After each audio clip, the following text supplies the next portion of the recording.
Mirza Bashiruddin Mahmud Ahmad. Apakah Ahmadiyah itu? Penerbit Jemaat Ahmadiyah Indonesia 1993. Narasi Wirayudi. Apakah Ahmadiyah itu? Dan dengan maksud apa didirikan? Pertanyaan di atas timbul dalam hati kebanyakan orang yang mengenal maupun yang belum mengenal gerakan Ahmadiyah. Penyelidikan orang-orang yang mengenal Ahmadiyah agak mendalam, sedangkan pertanyaan-pertanyaan yang dimajukan orang-orang yang masih asing terhadapnya dangkal sekali.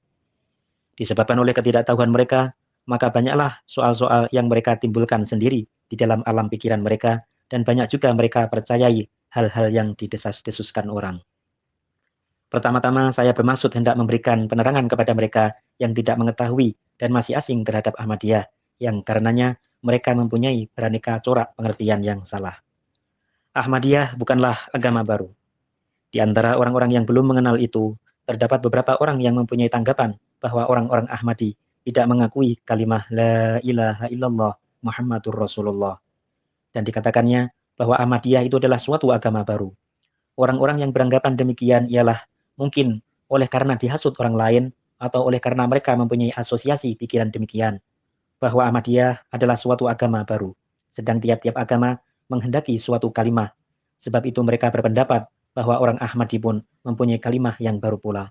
Bahkan saya katakan atas pendapat mereka itu bahwa selain daripada Islam tidak ada sebuah agama pun yang mempunyai kalimah syahadat. Sebagaimana halnya dengan kitabnya. Demikian juga berkenaan dengan nabinya. Begitu pula keuniversilannya, Islam mempunyai kelebihan dari agama-agama lain. Maka demikianlah halnya berkenaan dengan kalimahnya dibandingkan dengan agama-agama lain, tentara benar keistimewaannya. Tiap-tiap agama mempunyai kitab-kitabnya masing-masing, tetapi kecuali umat Islam, tidak ada umat lain yang mendapat kalamullah. Perkataan kitab berarti hanya karangan, kewajiban-kewajiban dan hukum-hukum. Akan tetapi dalam perkataan itu tidak tersimpul pengertian bahwa tiap-tiap perkataan yang tercantum di dalam karangan itu adalah dari Allah Subhanahu wa taala. Akan tetapi kepunyaan umat Islam diberi nama kalamullah yang berarti bahwa satu persatu dari perkataannya difirmankan oleh Allah Ta'ala. Seperti halnya isi karangan dari kitab Nabi Musa alaihissalam adalah memang difirmankan Allah Ta'ala. Ajaran Nabi Isa alaihissalam yang dikemukakan beliau ke dunia adalah memang dari Allah Ta'ala. Tetapi sekalian kitab itu tidaklah memakai perkataan yang langsung diucapkan oleh Allah Subhanahu wa Ta'ala sendiri. Jika orang yang gemar menelaah Taurat, Injil, dan Quran sudi memperhatikan tulisan ini, maka 10 menit kemudian sesudah membacanya, ia akan mengambil kepastian bahwa isi karangan Taurat dan Injil itu memang sungguh dari Allah Ta'ala. Tetapi kata-katanya bukanlah dari Allah Ta'ala. Demikian juga ia akan memastikan pula bahwa isi karangan Quranul Karim pun adalah dari Allah Ta'ala. Dan tiap kata demi katanya adalah dari Allah Ta'ala juga. Atau katakanlah demikian, bahwa jikalau seseorang yang tidak mempercayai baik Quran Karim, Taurat maupun Injil, membaca ketiga-tiga kitab itu satu persatu, masing-masing dalam waktu beberapa menit, maka pastilah ia kemudian akan menyatakan bahwa meskipun pengemuka Taurat dan Injil mengatakan kedua kitab itu datang dari Allah, tetapi sekali-kali ia tidak akan mengatakan bahwa tiap-tiap perkataannya adalah ucapan Allah Subhanahu wa taala. Tetapi berkenaan dengan Quran Karim, ia terpaksa akan mengakui bahwa isi pengemukanya tidak saja mendakwakan isi karangan Quran itu dari Allah Ta'ala, bahkan juga ia akan mengakui bahwa tiap-tiap perkataan Quran itu memang difirmankan oleh Allah Ta'ala. Itulah sebabnya maka Quran Karim menamakan dirinya Kitabullah, bahkan Kalamullah juga. Akan tetapi Taurat dan Injil tidak menamakan dirinya Kalamullah, dan tidak pula Quran menyebutkannya demikian. Jadi Islam mempunyai suatu kelebihan dari agama-agama lain. Dalam hal inilah bahwa kitab-kitab agama lain itu memang Kitabullah, tetapi bukan Kalamullah. Sedang kitab dari umat Islam bukan saja Kitabullah, bahkan juga Kalamullah. Demikian juga sumber dari segala agama berasal dari wujudnya para nabi. Tetapi tidak ada sebuah agama pun mengemukakan seorang nabinya yang mendakwakan dirinya datang untuk menerangkan hikmah tentang seluk-beluk agama dan selaku teladan yang sempurna bagi sekalian umat manusia. Agama Kristen yang terdekat zamannya dengan zaman Islam mengemukakan Al-Masih sebagai anak Allah, dengan kedudukan mana tidak memungkinkan kepada manusia mengikuti jejaknya. Sebab manusia tidak dapat menyamai Tuhan. Taurat tidak mengemukakan Nabi Musa alaihissalam sebagai teladan yang sempurna. Tidaklah pula Taurat dan Injil mengemukakan Nabi Musa alaihissalam dan Nabi Isa alaihissalam sebagai orang yang berwenang untuk menerangkan hikmat tentang seluk-beluk agama. Akan tetapi mengenai Nabi Muhammad SAW, Quran Karim berkata dalam surah Al-Baqarah ayat 152, yu'allimukumul kitab wal hikmah. Nabi ini menerangkan kepada kamu hukum-hukum ilahi bersama hikmah-hikmahnya. Jadi keunggulan Islam terletak dalam hal inilah, bahwa nabinya merupakan suri teladan bagi umatnya dan tidaklah menyuruh tunduk kepada hukum-hukumnya dengan paksaan. melainkan manakala ia mengeluarkan sebuah hukum, maka hal itu dimaksudkan untuk memperkuat iman, serta menambah semangat para pengikutnya. Ia pun menerangkan bahwa di dalam segala hukum perintahnya tersembunyi faedah-faedah guna keutuhan agama, kesejahteraan orang-orang yang menjadi pemeluknya, dan untuk seluruh umat manusia. Begitu juga Islam mempunyai kelebihan dari agama-agama lain dalam hal ajarannya. Ajaran Islam merupakan amanat perdamaian dan kemajuan bagi segala lapisan masyarakat, besar kecil, kaya miskin, laki perempuan, orang timur atau barat, lemah dan kuat, pemimpin dan rakyat jelata, majikan dan buruh, suami, istri, orang tua dan anak, penjual dan pembeli, tetangga dan musafir kelana. Ia tidak melakukan diskriminasi terhadap sesuatu golongan di dalam masyarakat atau umat manusia. Ia merupakan penyuluh bagi segala bangsa yang terdahulu dan yang akan datang. Sebagaimana pandangan Allah yang bersifat alimul gaib, mengetahui segala hal yang tak menampak oleh mata manusia. Jatuh pada zarah debu di bawah batu sampai pula ke bintang-bintang yang berkilau-kilau di cakrawala. Begitulah ajaran Islam memenuhi segala keperluan orang yang semiskin-miskinnya dan selemah-lemahnya, dan juga melengkapi kebutuhan orang yang sekaya-kayanya dan sebesar-besarnya. Pendeknya, Islam bukanlah sebuah agama ciplakan dari agama-agama yang terdahulu, melainkan ia merupakan salah satu mata rantai dari agama-agama dan salah satu badan dari tata surya kerohanian.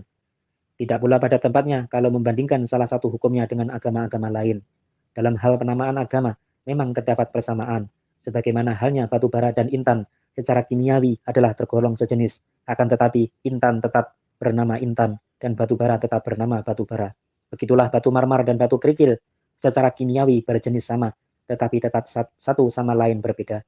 Jadi orang yang berpendapat bahwa karena di dalam agama Islam terdapat kalimah, maka mungkin dalam agama lain pun ada juga. Tak lain sebab tidak tahunya belaga dan sebagai akibat daripada tidak menelaah Quran. Lebih jauh lagi ada sementara orang yang mengemukakan kalimah La ilaha illallah Ibrahim Khalilullah, La ilaha illallah Musa Kalimullah, dan La ilaha illallah Isa Ruhullah, dan mengatakan bahwa kalimah-kalimah tersebut merupakan kalimah-kalimah dari agama-agama yang terdahulu.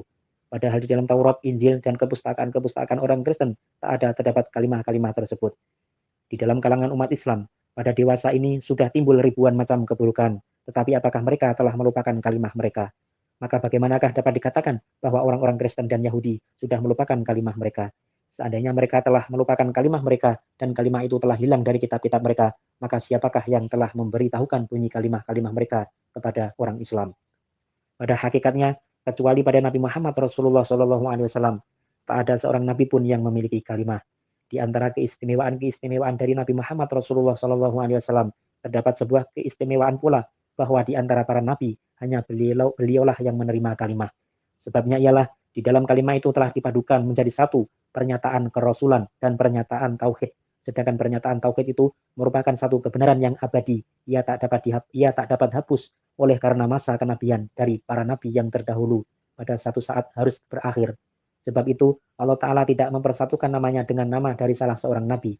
Akan tetapi karena kenabian dari baginda Nabi Muhammad SAW akan berlanjut terus hingga hari kiamat dan masa beliau tidak akan kunjung akhir.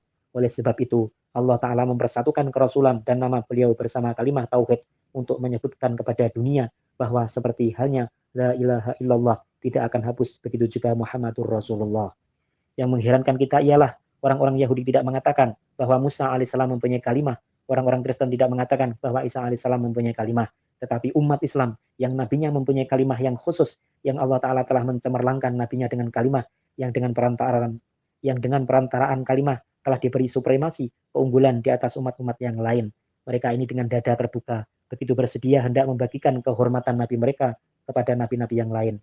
Dan meskipun umat dari para nabi ini sendiri tidak mendakwakan sesuatu kalimah, tetapi mereka dari umat Islam itu tampil ke muka, mewakili umat-umat itu, membuat-buat kalimah sendiri dan mengemukakan bahwa kalimah agama Yahudi demikian bunyinya, dan umat Ibrahim begini, dan agama Kristen begitu. Kesimpulannya ialah, adanya kalimah bagi tiap-tiap agama tidak menjadi keharusan. Jika sekiranya merupakan suatu keharusan, maka juga Ahmadiyah tiada dapat mempunyai kalimah yang baru. Sebab Ahmadiyah bukanlah merupakan suatu agama baru, sebab Ahmadiyah hanya nama dari Islam. Ahmadiyah beriman kepada kalimah itu, seperti dikemukakan oleh Nabi Muhammad SAW kepada dunia, yakni La ilaha illallah Muhammadur Rasulullah. Orang-orang Ahmadi berpendapat bahwa pencipta dari alam jagat semesta ini ialah Tuhan yang Maha Kuasa, yang tak ada serikatnya, yang tak ada tandingannya mengenai kebesaran dan kekuatannya. Dia itu Rabb yang menciptakan sesuatu dan menyempurnakannya dengan secara beransur. Rahman Rahim, Maliki Yaumiddin. Padanya terdapat segala sifat yang disebutkan oleh kitab suci Al-Quran. Dia bersih daripada segala hal yang dinyatakan bersih oleh Al-Quran. Orang-orang Ahmadi berpendapat bahwa Muhammad bin Abdullah yang bersuku Quraisy dan bernegeri Mekah adalah Rasul dari Allah Ta'ala, dan kepada beliaulah diturunkan syariat yang penghabisan. Beliau dikirimkan bagi bangsa asing, bangsa Arab, bangsa berkulit putih dan yang berkulit hitam, seluruh bangsa dan seluruh umat manusia. Masa kenabian beliau akan berlaku semenjak pendakwaan kenabian beliau hingga seterusnya selama dunia ini dihuni oleh setiap manusia. Tak ada seorang orang yang sudah cukup diberi pengertian-pengertian tetapi ia tidak mau beriman kepada beliau dapat terhindar dari siksaan Tuhan. Tiap-tiap orang yang sudah mendengar nama beliau dan kepadanya dikemukakan segala argumentasi-argumentasi atau dalil-dalil tentang kebenaran beliau, terkena keharusan untuk beriman kepada beliau, dan tanpa keimanan kepada beliau ia tidak berhak untuk memperoleh keselamatan dan kesucian yang sebenarnya dapat diperoleh hanyalah dengan mengikuti jejak langkah beliau. Menyingkapkan tabir keraguan mengenai orang-orang Ahmadi. Kepercayaan Ahmadi tentang khotaman nubuat. Beberapa orang dari kelompok orang-orang yang belum mengenal Ahmadiyah seperti tersebut di atas mempunyai tanggapan demikian, bahwa orang-orang Ahmadi tidak percaya kepada khotaman nubuat dan tidak percaya kepada Rasulullah SAW sebagai khotaman nabiyin. Hal ini merupakan suatu kepalsuan dan sebagai ekor daripada ketidaktahuan juga. Apabila orang Ahmadi menyebut dirinya orang Islam dan beriman kepada kalimat syahadat, maka atas dasar apakah ia harus ingkar kepada khotaman nubuat dan tidak percaya kepada Rasulullah SAW sebagai khotaman nabiyin? Allah Ta'ala dengan jelas berfirman di dalam Al-Quran Karim, surah Al-Ahzab ayat 40, "Makana Muhammadun aba ahadim mir rijalikum walakin Rasulullahi wa khotaman nabiyyin." Muhammad bukanlah bapak dari salah seorang di antara kamu, orang laki-laki, melainkan ia adalah Rasulullah dan khotaman nabiyyin. Bagaimana orang yang mempercayai Quran Karim dapat mengingkari ayat ini? Tegasnya orang-orang Ahmadi sekali-kali tidak beritikad bahwa Rasulullah SAW, naudzubillah, bukanlah khotaman nabiyyin. Apa yang dikatakan oleh orang-orang Ahmadi hanyalah demikian, bahwa makna tentang khotaman nabiyyin yang dewasa ini populer di kalangan kaum muslimin itu tidaklah sesuai dengan apa yang termaksud oleh ayat tersebut. Dan begitu pula makna itu tidak menjelmakan kemuliaan dan keagungan beliau seperti kemuliaan dan keagungan yang diisyaratkan oleh ayat tersebut. Jemaat Ahmadiyah mengartikan khotaman nabiyyin sesuai dengan penggunaan umum dari bahasa Arab, dan hal mana diperkuat oleh ucapan-ucapan Siti Aisyah radhiyallahu anha, Sayyidina Ali radhiyallahu an, dan para sahabat lainnya. Dengan artian itu yang dikemukakan oleh jemaat Ahmadiyah, keagungan Rasulullah SAW dan martabat beliau bertambah semarak lagi, dan terbuktilah olehnya ketinggian beliau dari seluruh umat manusia. Jadi orang-orang Ahmadi tidak mengingkari gagasan dari khotaman nubuat, melainkan menolak arti khotaman nubuat yang dewasa ini secara kesalahan telah tersebar di tengah-tengah kaum muslimin. Sebab kalau orang mengingkari khotaman nubuat berarti ia kufur. Sedangkan dengan kurnia Allah, orang Ahmadi itu adalah muslim dan beranggapan bahwa satu-satunya jalan keselamatan ialah berjalan di atas rel Islam. Dari orang-orang yang masih asing terhadap Ahmadiyah ini, terdapat beberapa orang yang beranggapan bahwa orang-orang Ahmadi tidak beriman kepada kitab suci Al-Quran dengan sepenuhnya, melainkan hanya percaya kepada beberapa juz saja. Hal itu terbukti ketika baru-baru ini di kota Quetta, puluhan orang menemui saya dan menyatakan bahwa kepada kami ulama-ulama mengatakan bahwa orang Ahmadi tidak mempercayai seluruh isi Al-Quran. Ini pun satu tuduhan yang dilemparkan oleh orang-orang yang menaruh antipati terhadap Ahmadiyah. Ahmadiyah percaya bahwa Quran adalah sebuah kitab yang tidak akan mengalami perubahan-perubahan dan penghapusan-penghapusan. Ahmadiyah percaya dari huruf awal Bismillah sampai huruf terakhir Wan-Nas, bahwasanya tiap-tiap huruf dan perkataannya adalah dari Allah Ta'ala dan menerimanya sebagai hal yang harus diamalkan. Tentang malaikat. Dari antara orang-orang yang masih belum mengenal Ahmadiyah itu, ada yang menuduh bahwa orang-orang Ahmadi tidak percaya kepada adanya malaikat-malaikat dan syaitan. Tuduhan ini pun hanya bikin-bikinan belaka. Sebutan mengenai malaikat terdapat di dalam Al-Quran, demikian juga tentang syaitan. Bagaimanakah orang-orang Ahmadi dalam keadaan mengakui beriman kepada Quran Karim dapat mengingkari hal-hal yang disebut-sebut oleh Quran Karim? Dengan kurnia Allah kami beriman sepenuhnya. Dengan kurnia Allah kami beriman sepenuh-penuhnya atas adanya malaikat-malaikat. Bahkan oleh sebab merekalah kami menerima berkat dari wujudnya jemaat Ahmadiyah. Dan tidaklah kami ini beriman saja, bahkan juga kami berkeyakinan teguh bahwa berkat pertolongan Quran Karim, kami dapat mengadakan hubungan dengan para malaikat, dan dari mereka ini kami dapat mempelajari ilmu-ilmu kerohanian. Penulis sendiri telah banyak mendapat berbagai-bagai ilmu kerohanian dari para malaikat. Sekali peristiwa, satu malaikat telah mengajarkan kepada saya tafsir dari surat Fatihah. Semenjak saat itu hingga sekarang, begitu macam terbukanya rahasia arti dan makna dari surah Fatihah itu, sehingga tidak ada taranya. Saya mendakwakan bahwa seandainya ada seorang dari sesuatu agama atau sesuatu aliran yang dapat menguraikan masalah dari salah satu cabang ilmu kerohanian berdasarkan isi dari seluruh kitabnya, maka saya dengan kurnia Allah dapat mengupasnya hanya berdasarkan isi surat Fatihah saja.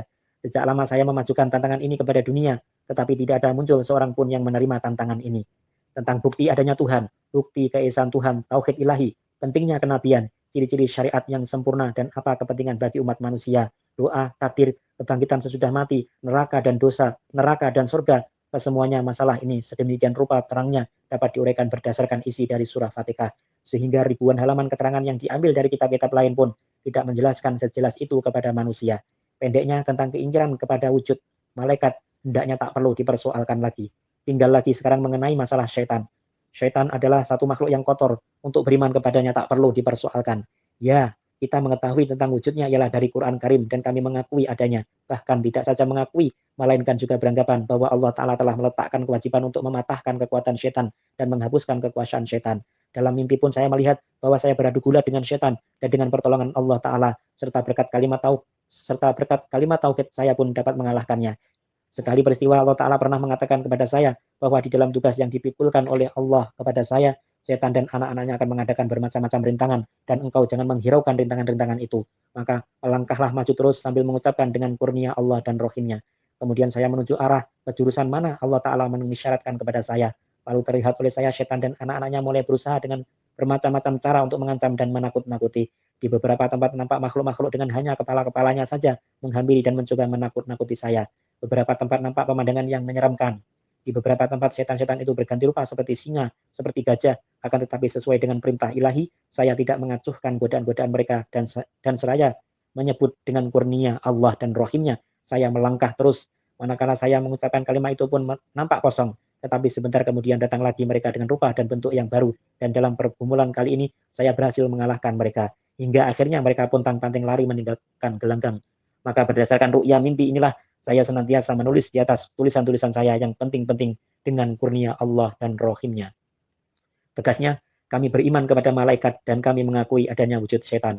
Ada pula beberapa orang yang mengatakan bahwa orang-orang Ahmadi tidak percaya kepada mukjizat. Hal ini pun bertentangan dengan kenyataan. Jangankan lagi terhadap mukjizat Nabi Muhammad SAW, bahkan kami percaya juga bahwa Allah Ta'ala menganugerahkan mukjizat kepada para pengikut dari Nabi Muhammad SAW yang sejati. Quran Karim itu penuh berisi mukjizat-mukjizat dari Nabi Muhammad SAW dan hanyalah orang-orang yang mata rohaninya buta sebuta-butanya dapat mengingkari kenyataan itu.